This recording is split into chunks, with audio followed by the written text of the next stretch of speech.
listener production.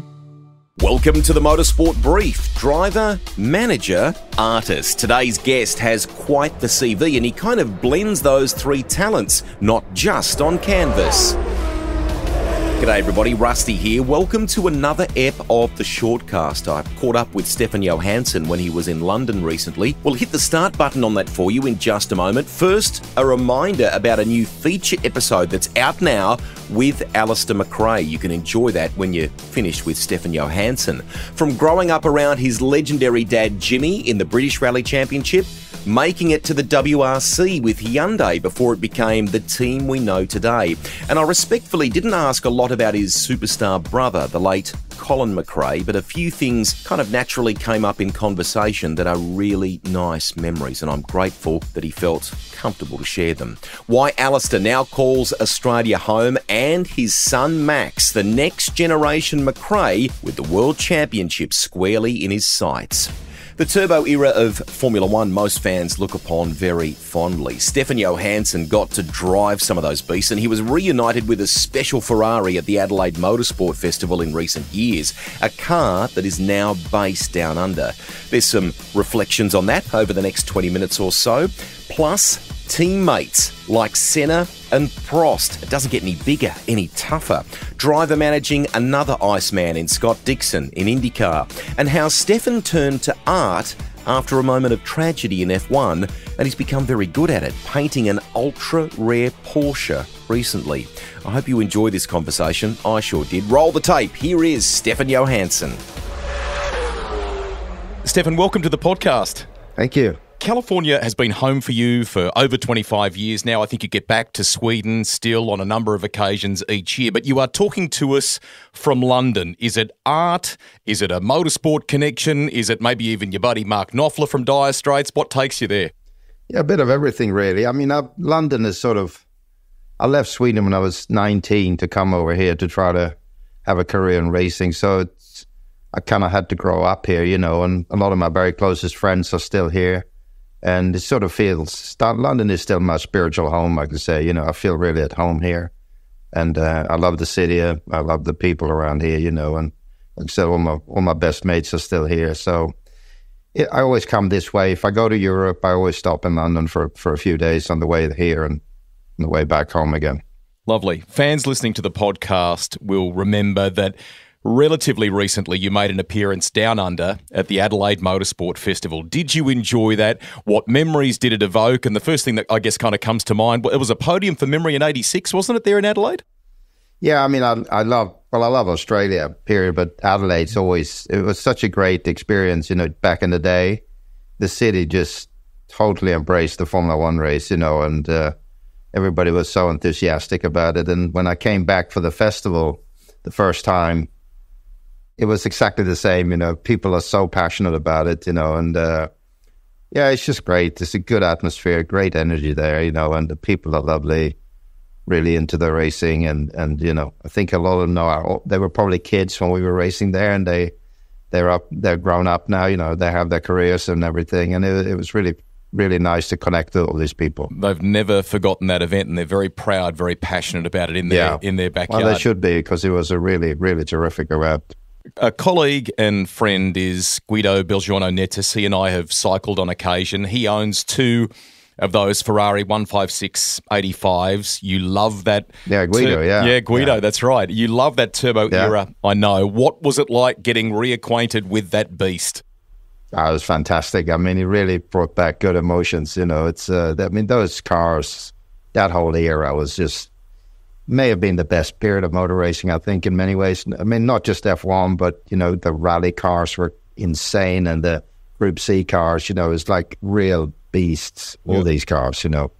Real, I mean, tough to drive, you know, because they had massive horsepower, virtually no grip, you know. So, but it's kind of every driver's dream, I think, you know, to tame these things. Absolutely. Was there a little bit of muscle memory? I mean, maybe you weren't driving them as hard as you would have back in the day, but they required a few unique things in the way that you pedalled them, didn't they?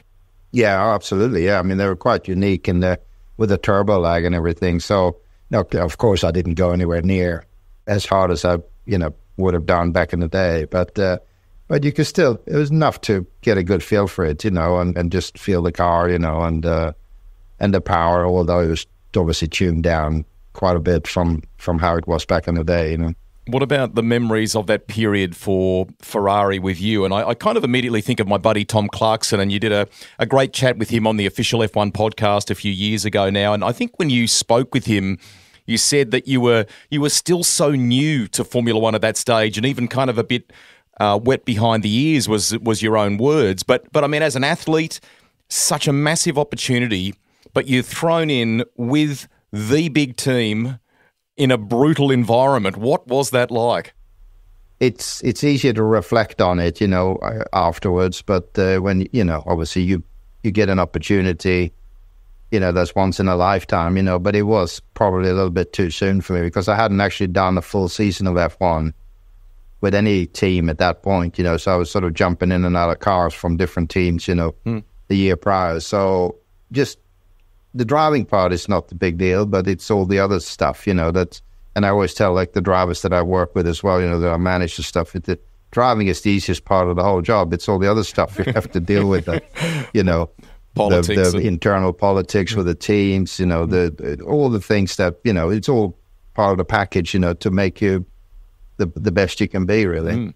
And obviously Ferrari is notorious for, there's always a lot of internal politics, and they always used to joke, when I came, they said, well, just remember, for every friend you make two enemies, so so it's kind of trying to navigate all that, and that stuff. And it takes a little bit of diplomacy and a little bit of, so yeah, it was, as it were, now thinking back on it, it was probably a little bit too soon for me, But when you look on balance, Stefan, I mean, the way you acquitted yourself against your teammate in that period, you did a super job. There were lots of good takeaways, wasn't there?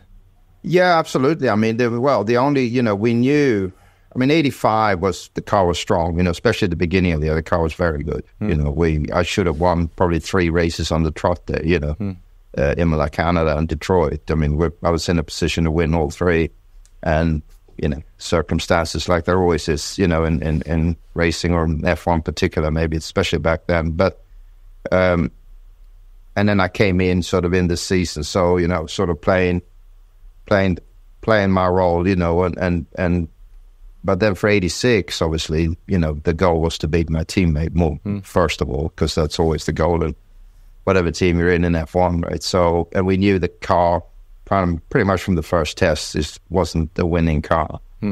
So my focus was primarily to beat Michele, the championship and do the best I could, which I did, so, and yeah, that was it.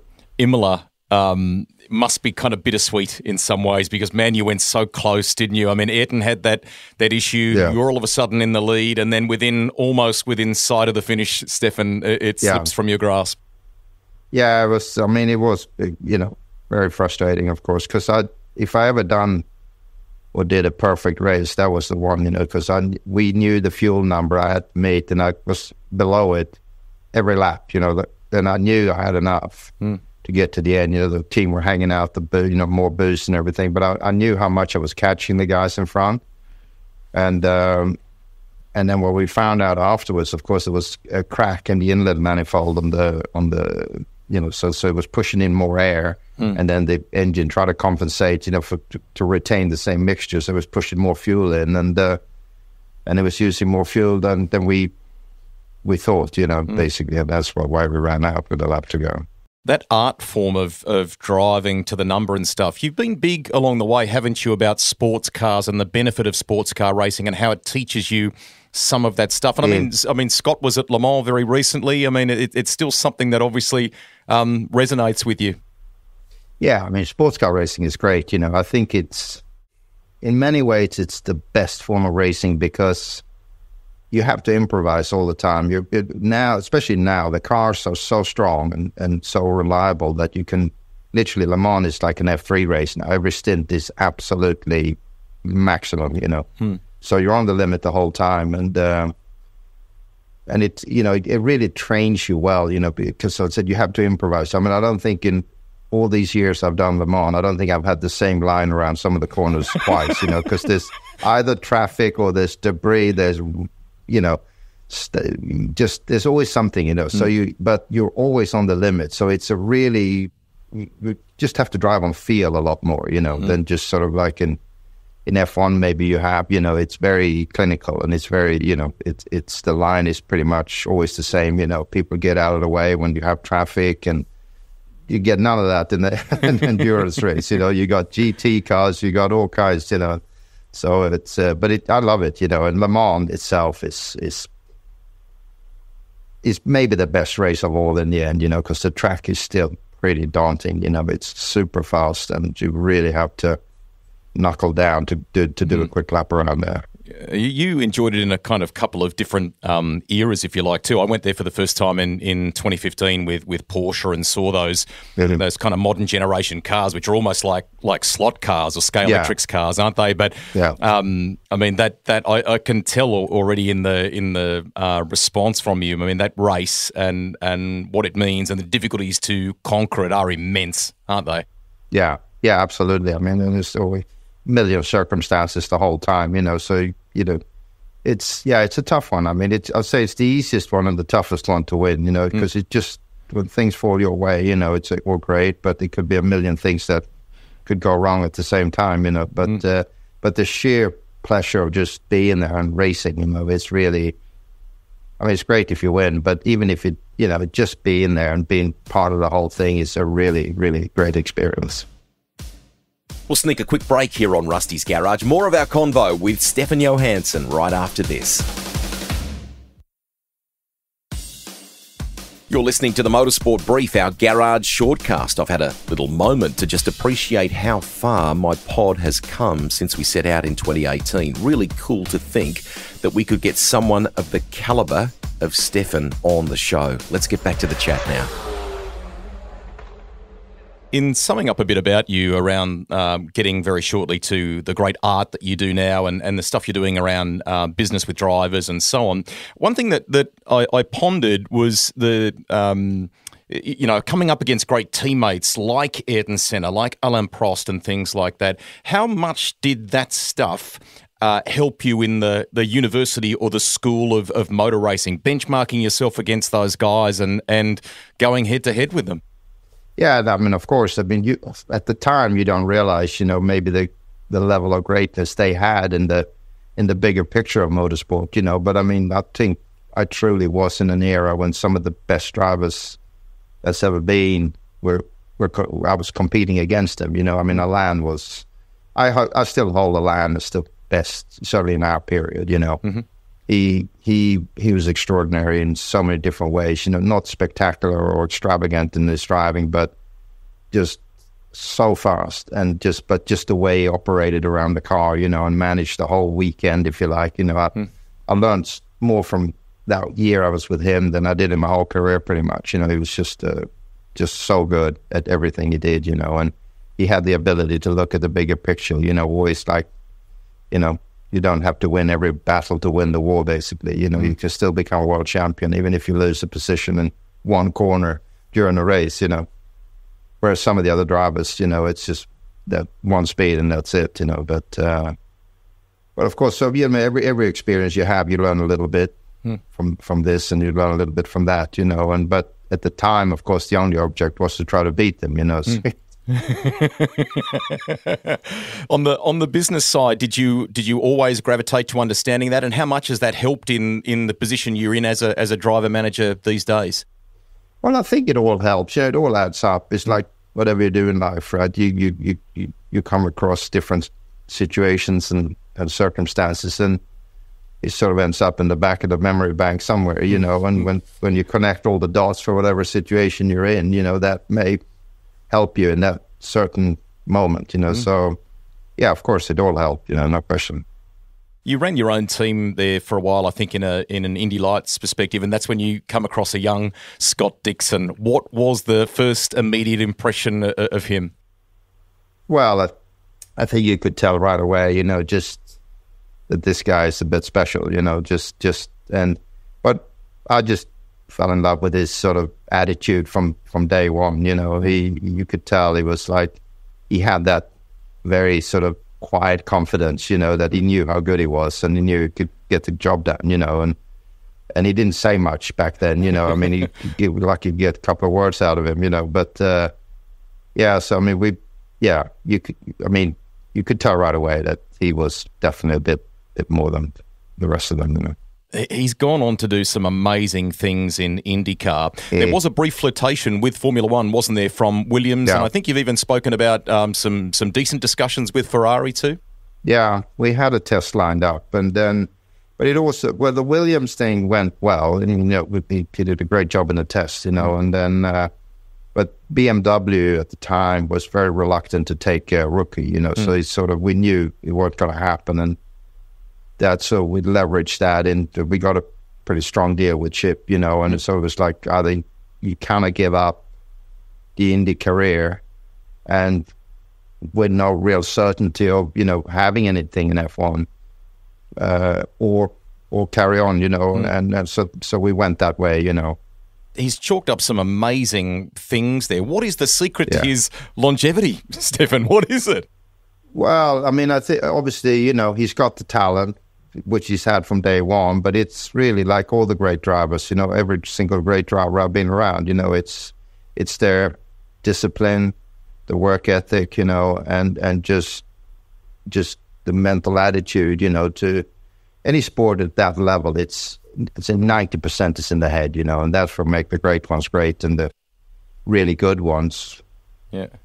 Okay, but they're not, and Scott's always had that ability, even if he just goes back, he's sort of, ponders, and he comes back and he just gets the job done, it's extraordinary, even like now, he's just, the commitment is the same as it was 25 years ago. Yeah, amazing. And I mean, it's such a competitive series that now, and he is right in the mix, right in the game, even at his age. I mean, what's the future hold? Well, I mean, it is incredible. If you think I think he's been top 3 in the championship 18 years now. Crazy. Which is insane if you think about how competitive the series is. So, yeah, it's, in my opinion, he's one of the top 10 in history, probably. I mean, he is. He's absolutely exceptional.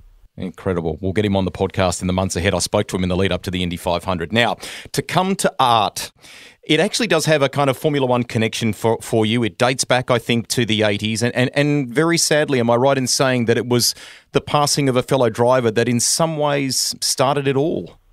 Yeah, that's true. Yes. I mean, I really had I enjoyed art. I liked to look at it, and I enjoyed, when I started making some money racing, I bought some art here and there, just started collecting a little bit, but never really had any thought of doing anything myself, and it was when Elio De Angelis had his accident. We became very close friends in a short period of time there in the first, sort of 84 and 85 when I really entered F1 properly. And we spent a lot of time together, we developed a really close friendship. And, it really started, it's weird because it really started with somehow we managed to find each other on the track at almost every race. We had a huge battles, sort of banging wheels and just really, really going for it, and then you get out of the car and you sort of hug each other. And so that was great, and through that, some kind of bonds developed, and we just because I think also because we trusted each other on the track, I mean, no, we weren't giving each other half an inch, but it was always very hard and very fair, Yeah. And I think there's a sort of respect develops between drivers when you can race hard, and trust each other, which you can't say a lot of other drivers, at some certain periods. But anyway, so through all that, we then we used to hang out a lot together between races and stuff, and then when he had his accident, it was a pretty traumatic experience, because he was on fire. We were there trying to help him out of the car, myself, Alain, and I think Jack Lafitte was there as well. Mm-hmm. And so anyway, for whatever reason, I don't really know why, I went and bought some canvas and paint and wanted to do something in his memory, and that sort of just like a bolt of lightning hit me, when I started this whole process. And then I just fell in love with painting, and I've been pretty much doing it ever since. Excellent. So you have a studio in California, I know that, and you do get to blend the art of motor racing with what you're doing on that canvas. I mean, I saw something recently which is, Scott Dixon in action, and it has that kind of beautiful blur or motion effect. And am I right? Yeah, so I do this sort of pointillism style now with the cars. Yes, I was sort of holding off painting cars or racing subjects because I felt like, I wanted to do real art, but people kept telling me, you got to do cars. So I started sort of churning in my head to find at least my own unique style, because there's a million fantastic artists, that paint cars and racing images all day, and I didn't just want to become one of them. So I was trying to find my own unique style. And I think this sort of, you can tell it's my painting when you see it. Mm-hmm. And of course, it's become really popular. So now it's pretty much exclusively all I do is do these, racing and car images, because I get primarily consignments now from people that want me to do a car that they own or they like, so. Fantastic. So it's keeping me very busy now. It sounds like it. To finish, you painted a 911 recently that I think also has a little bit of a Formula One flavour about it too, doesn't it? Yeah, that was a really cool project, actually. Really, so it's a 911 from the 80s, 87 911. I think it's the 930 model or whatever. And it sort of started with Dean Lansanti, who's he's in McLaren sort of aftermarket. He does a lot of preps on the McLaren road cars and stuff, and do the sort of the tune-up kits and all these things.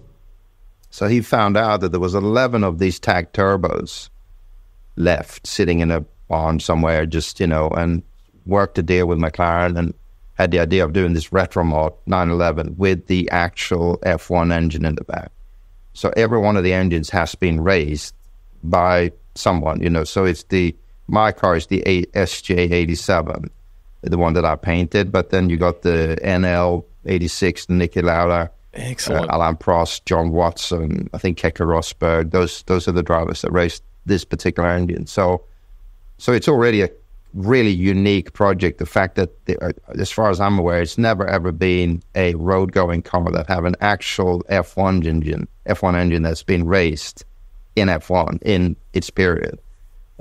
So that's already super cool. And then the people that bought my car, it's a dealership in LA called O'Gara. They knew that I'm now painting, I'm an artist, so they asked me if I wanted to paint the car.